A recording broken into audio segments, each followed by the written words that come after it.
지금 여러분들이 하시는 이 모든 질문들 있잖아요. 오늘 제 내용에 다 답이 있습니다. 들어봐요. 자, 지금 뭐 시진핑이 무너진다, 시진핑이 독재 이제 끝난다, 시진핑 세력이 이제 약화됐다, 이제 곧 있으면 이제 중국의 주석은 다른 사람이 올라온다, 이런 얘기가 많잖아요. 자, 그럼 일단 시진핑의 후계자로 거론되는 인물들을 어느 정도 알아야 됩니다. 자, 시진핑의 후계자로 거론되는 인물들 한번 봅시다. 일단 거론되는 인물들 중에 아까 얘기 나온 인물이 한 명 있습니다. 그건 바로 띵슈에샹이라는 사람이에요. 실세 중의 실세입니다. 지금 현직 국무원 부총리 겸 국무원 당 조서기, 차기 총리 유력하다고 지금 나오고 있는데, 생년이 1962년생 63세입니다. 시진핑의 오랜 비서실장 출신, 이른바 대내 총관, 따내 중관이라고 불릴 정도로 거의 진짜 실세 중의 실세, 띵슈에샹. 이름을 기억해 놓으세요. 2017년 정치국 위원, 2022년엔 정치국 상무위원, 중국의 최고 지도 7인에 진입했고, 과묵하고 철저히 충성하는 스타일. 그 다음에 정치 업무 감각이 굉장히 뛰어나다고 합니다. 후계자 가능성은 시진핑과 너무 밀착되어 있고, 과도기 관리형 지도자로서만 가능성이 있고, 실세 총리로 마무리하고 후임자에게 약간 넘기는 역할? 하지만 일단 최고 실세라고 하니까. 자, 그 다음 인물 천민얼이라고 있습니다. 천민얼, 시진핑의 충복. 그러나 존재감은 좀 약해요. 자, 현직 중앙서기처 서기, 당의 일상 운영 책임, 1960년생이고 65세. 시진핑이 저장성 당서기 시절의 최측근, 충칭시 서기, 구이조우 당서기 등 지방 경험 풍부, 시진핑 사상을 지방에 가장 잘 전파한 인물 중에 하나. 후계자 가능성은 충성심은 확실하지만 정책 존재감, 대중적 리더십이 약간 부족으로 평가되며, 당내 영향력은 있으나 리더 이미지가 좀 약함. 그 다음에 리창이라고 있습니다. 리창은 많이 들어보셨죠, 그죠? 리창, 현 총리, 경제실세입니다. 현직 국무원 총리, 1959년생 66세, 시진핑이 상하이 서기 시절 함께 일한 측근, 2023년 총리 취임, 시장 친화적이지만 시진핑의 국유화 기조에 충성하고 테크 산업, 외자 유치, 실물 경제 회복 중심으로 정책 수행 중이라고 합니다. 후계자 가능성은 실질적 2인자지만 나이 많고 시스템 후계자로 보기엔 어려움. 66세예요. 다만 시기상 안정적 과도기 인물로는 적합하다, 이런 평가가 나오고 있습니다. 네 번째 인물 이재명 누굽니까? 진짜 지금 뭔 소리 하는 거야 지금? 지금 25만 원 주고 지금 스마트워치까지 만들어 준다는 사람한테 지금 자중해 주세요. 자, 그 다음에 네 번째 인물, 이것도 여러분들 많이 들어봤을 거예요. 이분도 후춘화, 아까 채팅창에서도 많이 나왔죠. 후춘화, 한때의 유명주. 근데 지금은 약간 좀 현직 무직입니다. 2022년 상무위원 진입 실패, 생년 1963년생 61세, 후진타오의 측근, 공청단 출신입니다. 원래 후계 서열 최상단이었지만 시진핑 체제에서 철저히 배제됐습니다.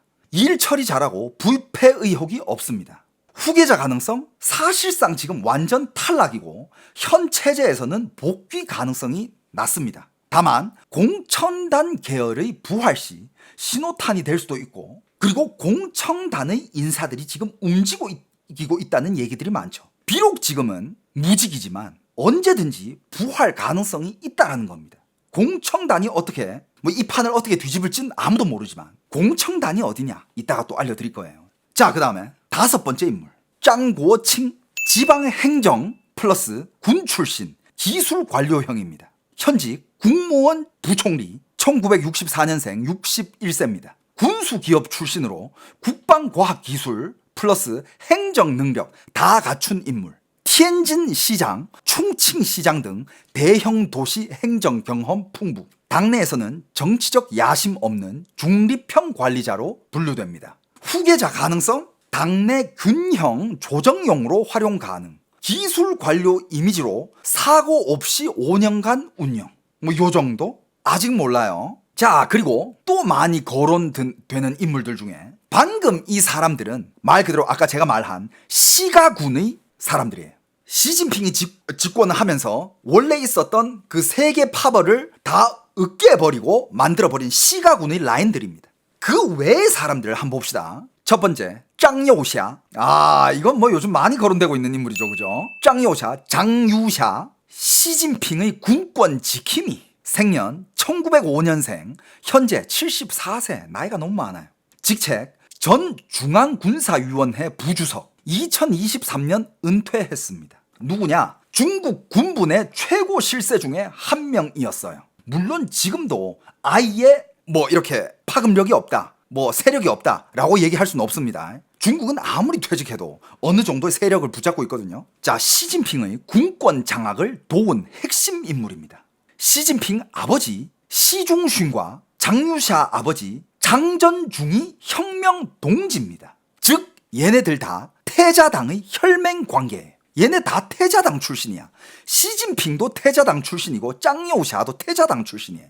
왜 후계자설이 나왔냐? 시진핑의 체제를 지켜줄 최후의 방어선으로 언급됐던 인물이고, 막 시진핑이 지금 국가 경영이 안 되고 있으니까 짱여우샤는 지금 군부를 완전히 장악하고 있으니 시진핑 이거 안 되겠는데? 그러면서 시진핑을 밀어버릴 수 있는 유일한 인물이 아닌가라고 거론된 적이 있죠. 시진핑의 3년임 반란 가능성, 구태타설 나올 때 군부는 장유샤가 잡고 있었기 때문에 시진핑은 안전했다라는 분석까지 있습니다. 그 뜻은 즉 장유샤가 시진핑을 안전을 지켜준 동시에 시진핑을 밀어내버릴 수도 있다라는 얘기가 나오는 거죠. 지금은 2023년에 은퇴를 했고요. 최근 군부비리, 로켓군 숙청 등으로 장유샤 측근들도 많이 정리된 상황이에요. 따라서 현재 시점에서 후계자 가능성은 그렇게 크진 않고 오히려 군부 권력 지형의 공백이 생기면서 시진핑 체제가 흔들린다는 분석에 간접적으로 연결되어 있습니다. 물론 표면적으로 이렇게 분석이 나오지만 장유샤가 뒤에서 무슨 일을 지금 하고 있는지, 은퇴했잖아 2023년에. 뒤에서 이렇게 딱 지켜보고 있으면서 이거 시진핑이 갸우뚱하는 그런 반응을 보이면서 뒤에서 무슨 일을 꾸미고 있는지는 아무도 모르죠. 그리고 또 많이 거론되는 인물 중에 한 명, 왕양이라고 있습니다. 왕양. 왜냐하면 여러분들, 이런 짱여우샤 같은 인물은 은퇴를 해도 줄이 많아, 연줄이 너무 많고 세력은 여전히 잡고 있어. 그게 막 다 쳐냈다고 해가지고 얘가 아무것도 아니야. 그게 아니라니까. 자, 그리고 왕양이라는 인물이 있는데, 자, 이 사람은 개혁파, 시진핑 보수 체제의 대립 상징이에요. 1955년생, 현재 69세, 전 정치국 상무위원, 전국 정협주석, 2022년에 은퇴를 했습니다. 누구냐? 리커창과 함께 개혁파로 분류되던 대표적 실무형 리더.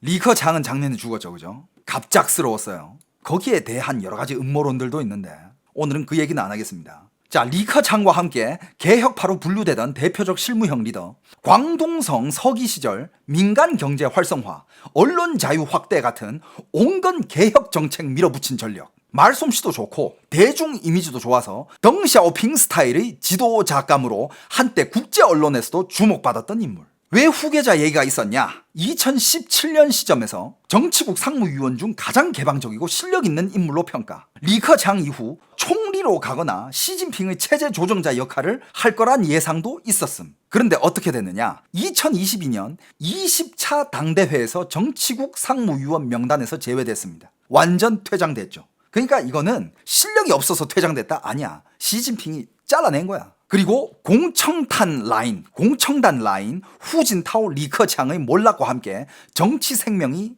약간 끝난 상황이라고 해야 되나? 하지만 역시 뒤에서 지금 무슨 계획을 하고 있는지는 아무도 모릅니다. 지금 왜 다시 언급되느냐? 요즘 많이 언급돼요. 왕양이라는 사람이. 왜냐? 리커창 사망 이후 중국 내부에서 잊혀진 개혁파들이 돌아올 가능성이 다시 조심스럽게 회자되고 있습니다. 리커창 사망에 대해서 의문들도 많고, 이건 좀 아니다. 어떻게 보면 시진핑이 리커창이 어떻게 보면 시진핑이 제일 밀어내기 힘들었던 라이벌 중에 한 명이었어요. 그런 상황에서 왕양은 리커창 계열의 유일한 생존 상징처럼 언급되기도 하며, 시진핑 이후 체제가 온건 개혁 플러스 국제협력 방향으로 가려면 왕양 스타일 리더가 필요하다라는 얘기가 나와요. 지금 시진핑이 우리가 다 만들겠다. 우리가 만들고 국제협력 필요 없다. 국제기업들 다 나가라. 우리가 만들고 자주적인 기술, 칩 우리가 만들고 뭐 엔진도 우리가 만들고 미국 필요 없다. 유럽 필요 없다.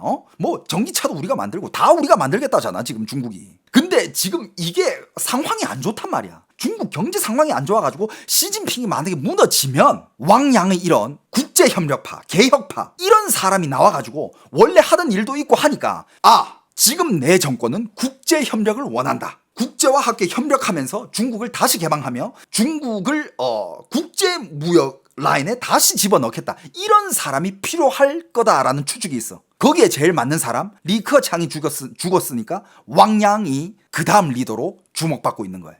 그러니까 이게 짱여오샤랑 왕양 이 둘이는 한 명은 군대를, 한 명은 민심을 대표했던 과거의 실세들이에요. 지금은 약간 모두 퇴장한 듯 하지만 오히려 그 부재와 공백이 시진핑 체제를 더 흔들고 있다라는 얘기도 있습니다. 짱여오샤가 없으면 군대가 흔들리고 왕양 같은 인물이 없으니 민심도 안 잡히고 있는 상황 아니냐 지금. 이런 평가가 나오고 있어서 짱여오샤랑 왕양 얘기가 그렇게 많이 나오고 있는 거예요. 자, 그럼 여기서 우리가 또 봐야 될 건 뭐냐. 이 사람들이 몸 담았던 파벌이 되게 중요해요. 이걸 알게 되면 이런 파들이 싸움에서 시진핑이 이렇게 살아남아가지고 오늘 이 시진핑 시가군이 생기게 됐구나. 이걸 좀 알아야 되거든. 자, 여기서 우리가 꼭 알아야 될 거. 중국의 권력 3대 파벌이 있습니다. 여기부터 이제 무림 강호의 이야기가 시작됩니다. 자, 일단 간단하게 파벌 이름부터 알려드릴게요. 자, 일단 공청단, 꽁칭团, 젊은 시절 공산주의 청년단 출신, 엘리트 관료 플러스 개혁 성향, 대표 인물이 후진타오, 리커창, 왕양, 후춘화, 얘네들이 공청단 출신이에요. 어떤 성질을 가지고 있는지는 뒤에 얘기해 드릴 거예요. 지금은 그냥 간단하게. 그 다음에 상하이방, 짱저민의 라인이었어요. 짱저민 알죠? 짱저민이 상하이 시장 시절 키운 관료들, 보수 플러스 개발주의, 짱저민, 정칭홍, 한정, 짱너장 요런 인물들이 있었습니다. 짱저민 그때 좋았어. 짱저민 그때 중국 살기 진짜 좋았어. 개방하고 막 외국의 기술들, 외국 자본들 막 끌어들이고 한국 자본들 그때 모셔가고 짱저민 때 그때부터 시작이 된 겁니다. 상하이방, 이게 상하이방이고 그 다음에 태자당이 뭐냐? 혁명 원로들이 자녀들, 말 그대로 관 2세들이에요. 옛날에 모택동이랑 같이 중국의 천하를 통일시켰던 중국인민공화국을 세웠던 그 혁명가들, 그때 그 사람들이 자녀들이야. 혁명 원로의 자녀들, 정통성을 강조합니다. 보안과 국방계 기반. 대표적인 게 이제 시진핑, 짱요샤, 부시라이라고 있어요. 보시라이. 그 다음에 후하이펑도 있습니다. 시진핑은 어떤 파에 속하냐? 시진핑은 말 그대로 관 2세예요. 태자당 출신입니다. 시종슌 혁명 원로의 아들이에요. 하지만 시진핑은 전통적인 태자당, 상하이방, 공천단 이런 데를 모두와 거리를 두고 결국엔 자신만의 시진핑 라인, 시자준 시가군을 만들었어요. 즉 태자당 출신이지만 기존 파벌을 모두 해체시켜버리고 독자 체제로 나간 독재형 정치인입니다. 그전에는 다 이 세 개 파벌이 싸웠거든. 한국으로 따지면 뭐 국민의힘, 민주당, 또 다른 당 해가지고 이렇게 세 개 당이 싸우는 거랑 비슷해. 중국은 겉보기에서는 그냥 공산당 한 개지만 그 안에 파벌들 싸우면 심하다 이거야. 그 중에서 우리가 알아야 되는 게 시진핑 라인이랑 시진핑 반대파가 있습니다. 일단 시진핑 라인은 아까 얘기한 시자준 라인, 시가군, 리창, 띵쉐샹,陈敏尔, 짱요샤, 짱고칭 얘네들이 시 라인이에요.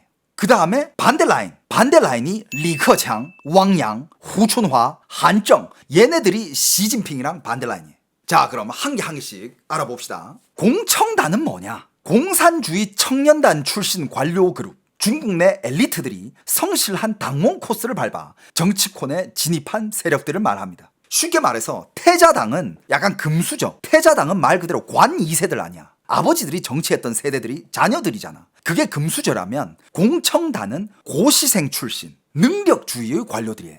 그게 꿍칭团입니다. 공청단은 공산당의 유소년 정치교육 기관이에요. 14세부터 28세까지 당원이 되기 전 거치는 단계고요. 우수한 학생, 청년들을 키워 당 간부로 승진시키는 엘리트 사관 학교입니다. 여기서 올라온 인물들은 중앙당校, 중앙당학교, 그 다음에 시, 성, 시, 성, 정부, 그러니까 시정부랑 성정부 거치고 그 다음에 중앙정부로 가가지고 이런 코스로 출세하는 그런 코스입니다. 그 코스를 밟는 거예요. 이게 정통 코스고 실무형 인재 코스라고 합니다. 특징이 뭐냐? 자, 성향은 실용주의, 개혁개방, 우호적, 그 다음에 시장 경제 중요시하고 이미지는 서민적, 능력 중심, 인민지향, 정치 방식은 타협과 실리 중심의 행정정치, 약점은 군부 보안 조직과는 거리와 멀고 태자당에 비해 혈통, 정통성이 부족함. 공청단의 대표 인물이 후진타오입니다. 후진타오. 공청단 세력의 아버지이자 전 국가주석 2002년부터 2012년 여러분들 그리고 리커창이 있습니다. 전 총리, 실무형 개혁가, 말 그대로 공천단의 얼굴이었어요. 그 다음에 지금 살아있는 사람 왕양, 전 정협주석, 온건 개혁파, 그 다음에 후춘화, 차세대 후계자로 기대되었으나 2022년에 정치국에서 탈락. 그러니까 시진핑이 이 라인들을 다 제거를 하는 겁니다. 공청단의 정치적 전성기는 정확히 2002년부터 2012년까지였어요. 후진타오가 주석 집권기 10년, 이때가 전성기야. 이때 제가 중국에서 계속 있었습니다. 제가 2004년도에 중국의 대학에 들어가서 2002년도는 제가 중국에서 고등학교를 다닐 때 이때가 중국이 진짜 발전을 제일 많이 하고 살기가 제일 좋았던 시기야. 저는 이때의 중국이 좋아요. 공산당 이런 거 나발이고 다 떠나가지고 이때는 진짜 이 사람들은 말 그대로 개혁 개방을 했어. 외국인들 개업하고 국제와 협력을 하면서 물론 지네들끼리는 뭐 공산당 파벌 이런 거 싸움했었지만 나라에서는 전 세계에서는 그래도 뭔가 이렇게 세계와 함께 가자라는 이런 느낌이 있었던 그런 시기야. 이때 여러분들 2002년부터 2012년 요 사이에 중국에서 살았던 한국 사람들은 아마 그 시절이 지금보다 훨씬 그리울 겁니다. 지금이 중국은 진짜 말이 안 돼요. 지금 중국은 진짜 너무 이상해요. 그때는 정말 그때 중국에서 살아본 사람들 시청자분들이 계시면 댓글 많이 달아주세요. 공감 갈 겁니다. 그때는 중국은 제약 이런 게 없었어요. 무슨 뭐 방간첩법 이런 거 없었어. 굉장히 개방적이었어. 이게 공산주의가 맞나 싶을 정도였어. 근데 이제 2012년이 끝나고 후진타오가 내려가면서 이제 시진핑이 잡으면서 중국이 이상해졌죠. 자, 주요 사건이 뭐냐? 주요 사건은 당연히 2002년에 후진타오가 국가주석 취임, 공청단 출신으로는 첫 최고 지도자였습니다. 주요 사건은 2007년에 17자 당대회에서 리커창 왕양 정치국 진입, 공청단 세대 교체 준비의 시작입니다. 그때가 2017년의 시작이에요. 이때부터 빌드업 해가지고 2008년 리커창이 부총리에 임명을 합니다. 차기 총리 유력 확정. 그러면서 2012년에 시진핑 집권 시작. 그때 공청단의 세력이 시진핑 계열로 권력 이동이 많이 됐죠. 그러면서 공청단의 뭐라 해야 될까? 전성기가 끝납니다. 그 당시 이 공청단의 인사들이 위상은 어땠냐면 일단 후진타오는 국가주석, 당 총석이었고 공청단 출신 리더이자 집단 지도체제 운영을 했고요. 그 다음에 리커창 그때 정치국 상무위원, 부총리에서 총리까지 실질적 경제총괄, 온건 개혁주의자였습니다. 그리고 왕양 그때 광동성 서기, 정치국 위원, 정협 주석까지 유연하고 실용적인 개혁파. 얘네들이 개방을 진짜 많이 했었어. 정말 약간 좀 공산당이지만 민주주의처럼 운영했던 시기가 약간 그때야. 그리고 후춘화는 티베트, 허베이, 광동 경험 차세대 리더 리커창 이후로 기대받던 인물입니다. 근데 얘네들이 어떻게 몰락을 했냐? 시진핑 체제와의 충돌이 있었습니다. 공청단은 집단 지도 체제를 중시를 했어요. 얘는 이걸 맡고 쟤는 이걸 맡고 얘는 이걸 맡으면서 각자 맡은 거를 열심히 하면서 또 이렇게 같이 회의도 하고 같이 정책을 세우면서 같이 뭔가 방향을 꾸려 나가는 건데 시진핑은 뭐니까? 시진핑은 다 필요 없어. 나는 1인 독주야. 너 나한테 충성 안 하고 내 말에 반대 말을 해? 꺼져. 시진핑은 무조건 1인 독주였습니다. 1인 독재. 개인 숭배 체제를 구축했죠. 거기에 부딪혔습니다. 그래서 시진핑은 어떻게? 얘네들 안 되겠네. 하나하나 없애자. 정치적 방향성이 아예 안 맞았던 거죠. 그리고 이게 굉장히 아쉬운 사건 중에 한 개입니다. 여러분들 아까 그 얘기 있었잖아. 아니 무림이랑 강호라고 얘기하는데 진짜 그 안에서 파벌 싸움 중에 막 서로 막 죽고 죽이고 진짜 막 드라마 영화처럼 막 그러냐. 이런 사건이 있었어요, 여러분. 공청단이 무너진 그러면서 시진핑이 완전 이 명분을 잡았던 사건이 2012년에 터진 보시라이 스캔들 이후의 기세 하락입니다. 부시라이라는 사람이 있었다 그랬죠. 보시라이가 어떤 스캔들이 터져요. 그때 그게 뭐 비리 사건이라 그랬는데 그게 단순한 비리 사건이 아닙니다. 이 얘기 들어보신 분들은 있을 건데, 자, 어떤 사건이었냐. 중국 최고 권력층 내부의 권력 암투, 살인, 반란 시도까지 다 얽혀 있습니다. 사실상 시진핑 시대를 연 결정적인 사건이었어요. 자, 보시라이 스캔들은 뭐냐? 자, 일단 보시라이가 어떤 사람이냐? 당시 충칭시 당석입니다. 유력한 차기 지도자 후보였어요. 근데 2012년 초에 보시라이 부인이, 이름이 구카이라입니다. 부인이 영국인 사업가를 독살을 합니다. 근데 이거를 은폐하려다가 발각이 돼요. 그러면서 부시라이는 모든 직책 박탈당하고 무기징역 선고받고 중국 최고 정치인 중 최초로 실각 후 투옥되는 정치인이 됩니다. 보시라이는 누구냐? 혁명 원로 보이보의 아들이에요. 태자당의 핵심이었습니다. 상하이, 대련, 랴오닝 상무부 등 장관 등을 거쳐 2007년 충칭시 당서기로도 부임됐습니다. 당시 충칭시의 인구 3천만, GDP가 4천조 이상의 거대 도시였어요. 거의 진짜 부시라이가 그때는 소통령급 위상이었고 충칭을 모델로 경제, 치안, 성과 이런 것들을 다른 도시에서 따라하기 시작합니다. 공산당 총서기 후보군 중 리커창의 라이벌로 그때 거론이 됐었죠. 그런데 이 보시라이의 부인이 구카이라이가 영국인 사업가 닐 헤이우드라는 사람을 독살을 합니다. 금전 분쟁이 있었어요. 2011년 11월 구카이라이랑 아들이 머물던 호텔에서 그를 독살합니다. 독살이야. 이 시대에 왜 그를 독살했느냐? 닐 헤이우드라는 이 영국인 사업가가 보시라이 가족의 돈 세탁과 해외 자산 관리인이라는 말이 있었습니다. 그러면서 그때 왕리준이라는 총칭시 공안국장이 있었어요. 왕리준은 보시라이의 오른팔이었지만 살인 은폐 시도 중 보시라이와 심각한 갈등을 겪게 됩니다. 그러면서 어떻게 되느냐? 2012년 2월 6일에 왕리준은 청두에 있는 주재 미국 총영사관으로 도망가서 망명을 시도합니다. 미국의 보시라이 일가의 범죄 내막을 제공 시도하며 망명을 합니다. 중국 정치사에서 현직 고위 공안이 미국 영사관에 망명하려 한 첫 사건입니다. 공청단들의 세상이었고, 공청단은 정말 이 중국을 개방시키면서 국제와 협력하면서 경제를 미친 듯이 성장시키고 있는 와중에 이런 스캔들이 터지면서 그때 시진핑 태자당 그쪽이 이 기회를 노린 거야. 이거는 충분한 명분이거든. 이런 애들이 집권을 하면 안 된다. 이거는 내란이다. 절대 얘네들이 집권을 하면 안 된다. 이거 충분한 명분이잖아. 이 사건의 정치적 파급력이 2012년은 시진핑이 5세대 지도자로서 올라서는 당대회 18차 당대회 그 시기였거든요. 보시라이도 상무위원 입성 유력 후보였는데 이 스캔들로 완전 탈락. 시진핑은 이 사건을 기점으로 반부패를 명분으로 공천당이랑 상하이방 등 경쟁 세력을 숙청하기 시작합니다. 그러면서 시자군 체제의 정당성과 명분을 확보하는 거예요. 얘네들이 이런 부패와 내란을 저질렀으니까 얘네들은 척결을 당해야 되고, 이거는 우리가 이 일을 집행하기에 충분한 명분이야. 이게 우리가 해야지 누가 하냐. 정당성을 확보합니다. 그 이후 보시라이는 2013년 무기징역 확정, 현재도 교도소 수감 중입니다. 이 정도의 고위 간부는 아무리 잘못해도 감옥에 일단 안 들어가. 아무리 잘못해도. 근데 들어갔잖아요. 그러면 무기징역이라지만 감형 돼가지고 웬만하면 10년 안에 나와. 웬만했은. 근데 현재도 교도소 수감 중입니다.